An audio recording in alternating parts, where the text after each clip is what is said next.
roommate did.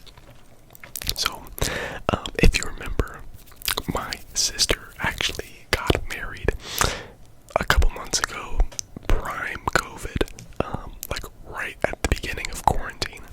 And it was a super small wedding. There's only 9 of us. And I respect that. Just hurry up. You want to be married? Go be married and we can have the reception later. So we actually had the reception a couple weeks back. And we probably had about 100 people there in an auditorium. I was actually the MC and that was a lot of fun. But not a lot of people were wearing masks. A lot of older people. And I was giving everybody hugs and handshakes. And so we go through that entire shindig. And then my sister had herself a post-reception party at her house. And so we go through that entire thing.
understand what I'm doing, why I'm doing what. I know what a key is now. Like, if you told me playing the key of E, that would mean absolutely nothing to me a couple weeks ago, and I've been playing guitar for years. I was in marching band, and I didn't know what that was. I knew scales on top of scales, but it's just simply because of memory, and I didn't understand how the scales were constructed. So I've had a lot of fun doing that. I'm actually looking to upgrade my acoustic at some point. I'm playing it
forms candy when all united as one. That was something that I just had to get off my chest. So all my potato salad lovers out there, light that comment section on fire. The second thing that I want to get off my chest is the thing that I've been eating for like the last year, and I call it slosh. So when I first started living alone, I lost my meal plan from school. I was like pretty proactive in eating and cooking and making new recipes and stuff. And then as time went on, I got more and more lazy. Now, guys, if you haven't listened to a single thing I've said, you need to start listening now. And take this advice, because this is life-changing. Get a crock pot. Get a crock pot. Now, I know that it takes a while, but at lunch, you throw a bunch of crap in the crock pot and you leave it in there for like 6 hours. It's done by dinner. It's wild. It's crazy how that happens. So what I've been doing is I just put some chicken in there, and then I buy every single vegetable that I have that Aldi's has. You can get them for like 30, 40 cents or something like that. You get all the vegetables. You dump all the vegetables in there with some chicken breasts. You cook it up. Let it stay in there. And then, when it's ready, you have different spices and seasonings that you've saved up over time, over the years. And every single time that you eat it, you put a new seasoning on it, so it seems like you're tasting or you're eating something else. It's crazy. And I call it slosh. So you cook it, it makes a meal for multiple days. You're using multiple seasonings, and it seems like you're eating something new every time.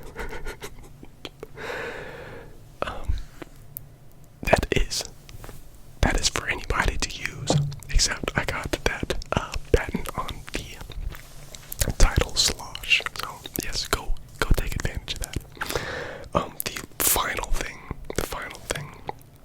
a food-related thing at least, unless something comes into mind, chicken and waffles. My sister had chicken and waffles at her wedding reception, and I was craving chicken and waffles. But you know what? I think I craved the most. It is the chicken and waffles with the syrup mixed with the hot sauce.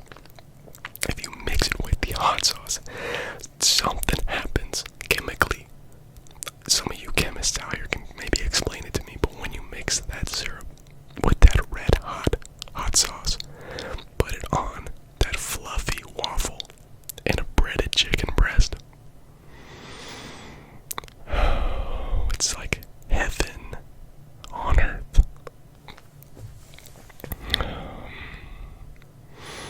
I think I'm going to end it on that note. Guys, this has been Sufficient Whispers. Welcome back. Did a lot of rambling today. I'm super stoked for this next video that I'm going to put out. That we're trying out a new trigger. It's been sitting